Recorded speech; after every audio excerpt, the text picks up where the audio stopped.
नमस्कार दोस्तों, कैसे हैं आप लोग। उम्मीद करता हूँ आप लोग स्वस्थ होंगे, ठीक होंगे और आपकी पढ़ाई जो भी है काफ़ी बहुत अच्छे तरीके से चल रही होगी। तो ये मैं उम्मीद करता हूँ आप बहुत अच्छे से पढ़ाई कर रहे होंगे। मैंने ये देखा है अकस्मात कि कुछ लोगों के बहुत सारे क्वेश्चंस आते हैं कि हमें क्या पढ़ना चाहिए, कितने घंटे पढ़ना चाहिए, क्या नहीं पढ़ना चाहिए, न्यूज़पेपर कैसे पढ़ना चाहिए, कौन सी बुक्स पढ़नी चाहिए, क्या हमें कोचिंग लेनी चाहिए, क्या हम इसमें सक्सेस हो सकते हैं, क्या नहीं हो सकते हैं। ये बहुत सारे बच्चों के क्वेश्चंस आते हैं। उस क्वेश्चंस को हम डील करेंगे और हर क्वेश्चन का मैं जवाब देने की कोशिश करूँगा। तो बहुत सारे क्वेश्चंस आते हैं, तो उनमें एक क्वेश्चन ये भी आया है बच्चों का कि भैया हमें ये बताइए कितने घंटे पढ़ना चाहिए। देखिए, मैं बताऊं आपको कितने घंटे पढ़ना चाहिए। ये घंटे कभी भी मैटर करते ही नहीं है कि कितने घंटे पढ़ना चाहिए। ये डिपेंड करता है पर्सन टू पर्सन। ये व्यक्ति के ऊपर निर्भर करता है कि वो कितने घंटे पढ़ रहा है। उसकी ये क्षमता पर डिपेंड करता है कि वो चीज़ों को कितने टाइम में ग्रैस्प कर रहा है और कितने टाइम में वो आसानी से वो चीज़ों को समझ रहा है। ये मैटर करता है। ऐसा नहीं है कि आप 18 घंटे पढ़ेंगे, 24 घंटे पढ़ेंगे तो ही उस एग्जाम को क्लियर करेंगे। ऐसा बिल्कुल भी पॉसिबल नहीं है। मैंने ऐसे भी लोगों को देखा है, मैंने ऐसे भी ऑफिसर्स को देखा है जो 2 घंटे पढ़ के भी ऑफिसर्स बन गए हैं, और मैंने ऐसे भी ऑफिसर्स को भी देखा है जो 24 घंटे पढ़े हैं तब जाके ऑफिसर्स बने हैं, और मैंने कुछ ऐसे भी देखा है कि जो कुछ भी नहीं पढ़े हैं वो ऑफिसर्स बन गए हैं। तो ये मैटर करता है पर्सन टू पर्सन कि आप चीज़ों को कितना समझ रहे हैं। ये उसकी क्षमता पे डिपेंड करता है, उसके पोटेंशियल पे डिपेंड करता है, उसकी जो ब्रेन की जो पावर है उस पर डिपेंड करता है कि वो कितने चीज़ों को कितने।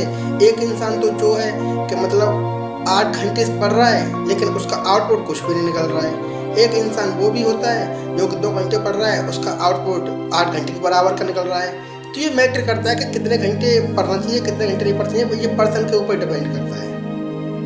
कुछ जो पर्सन्स जो वीक होते हैं, जो पढ़ाई में ज़्यादा अच्छे नहीं होते हैं, तो मेरे हिसाब से उनको ज़्यादा घंटे पढ़ना पड़ता है, तो उसके हिसाब से जो होता है। और कुछ ऐसे भी पर्सन्स होते हैं, कुछ ऐसे भी स्टूडेंट होते हैं जो कि मतलब कम पढ़ते हैं, मतलब थोड़ा एवरेज होते हैं, तो ठीक ठाक समझ लेते हैं चीज़ों को, तो उनको ज़्यादा पढ़ने की ज़रूरत नहीं पड़ती है। तो इस तरीके का डिपेंड करता है पर्सन टू पर्सन। पहला क्वेश्चन से ये है। ऐसा भी बिल्कुल भी नहीं है कि 24 घंटे पढ़े तो ही आप सिलेक्ट होंगे।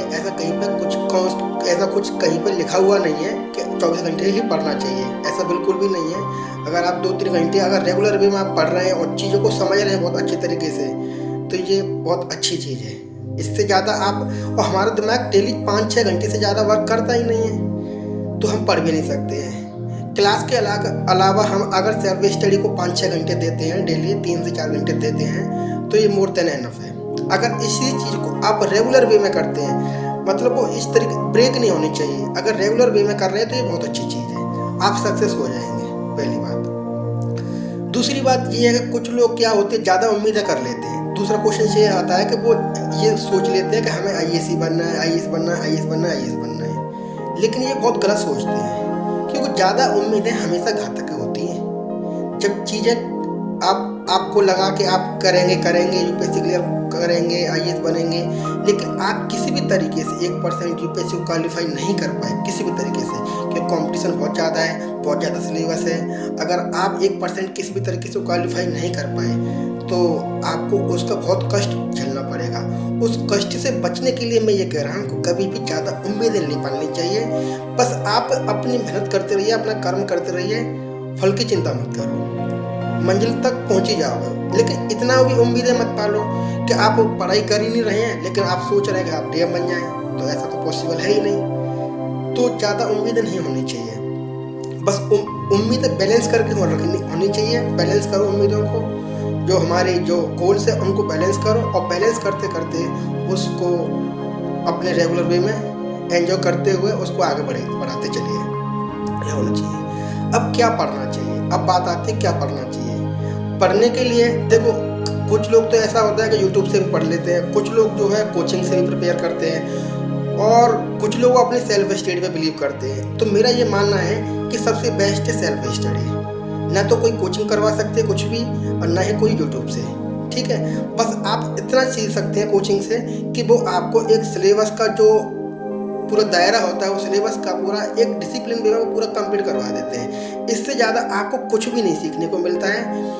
बस इसके अलावा ये मिलता है कि कोचिंग का जो रोल होता है वो 10% होता है। बस आपको जो नोट्स है वो बने बनाए मिल जाएंगे आपको, वहाँ से नोट्स मिल गए। अब आप उनको कितना रिवाइज कर रहे हैं, कितना पढ़ रहे हैं, वो डिपेंड आपके ऊपर करता है। कोचिंग के लेने से यूपीएससी थोड़ी निकलता है। कोई भी एग्जाम यूपीएससी या कोई भी एग्जाम हो, कोचिंग के लेने से नहीं निकलता है।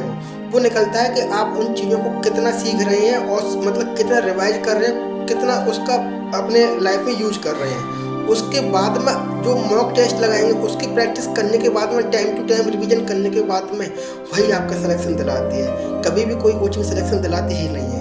वो उसका बस इतना ही रोल होता है कि आपका एक डिसिप्लिन तरीके से, डिसिप्लिन वे में वो अपना सिलेबस पूरा करवा देते हैं और आपके पास उनके बने हुए नोट्स मिल जाते हैं जिससे कि आपको नोट्स बनाने की ज़रूरत नहीं पड़ती है।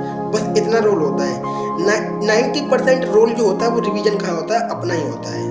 वही सिलेक्शन दिलाती है, पहली बात। दूसरी बात, कोई किताब पढ़ना चाहिए कि नहीं पढ़ना चाहिए। देखो, किताब तो मैं ये कहूँगा कि मैं उसके लिए मना नहीं करूँगा किताब नहीं पढ़ने की, लेकिन सोर्स इतना रहना चाहिए, इतना लिमिट में सोर्स रखना चाहिए कि जो लिमिट में सोर्स होगा तो आपको चीज़ें याद करने के लिए क्या होगा, टाइम टू टाइम रिवीजन करेंगे तो आपको बहुत ज़्यादा बेनिफिट होगा।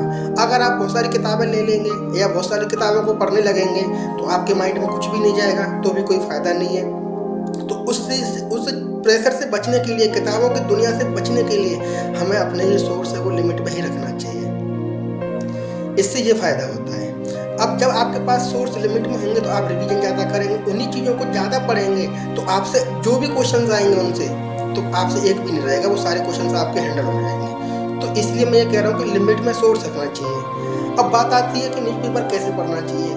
लेकिन न्यूज़पेपर पढ़ने के लिए आप कैसे भी कर सकते हैं। जो आपके घर पे आता है, दैनिक जागरण, अमर उजाला या फिर जनसत्ता या फिर द हिंदू या इंडियन एक्सप्रेस, कोई भी आता है वो आप पढ़ सकते हैं।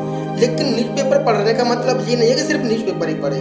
उसको जब तक आप बैकग्राउंड से उसका हिस्ट्री से उसको मतलब पूरा जो होता है बैकग्राउंड एरिया होता है उसका वो कवर नहीं करेंगे तो आपका न्यूज़पेपर से कोई भी क्वेश्चंस नहीं बनेगा। क्योंकि न्यूज़पेपर से क्वेश्चंस नहीं आते हैं किसी भी यूपीएससी जैसे एग्जाम में। वो क्वेश्चंस यूपीएससी जो पूछती है उसके बैकग्राउंड से क्वेश्चंस पूछती है। तो बैकग्राउंड से कवर करने के लिए आपको सारा का सारा जीएस का सिलेबस पता होना चाहिए कि क्या आता है क्या नहीं आता है, वो सारा का सारा आपको पता होना चाहिए। ये दूसरी बात क्या है, कभी भी हमें टेंशन लेकर पढ़ाई नहीं करनी चाहिए।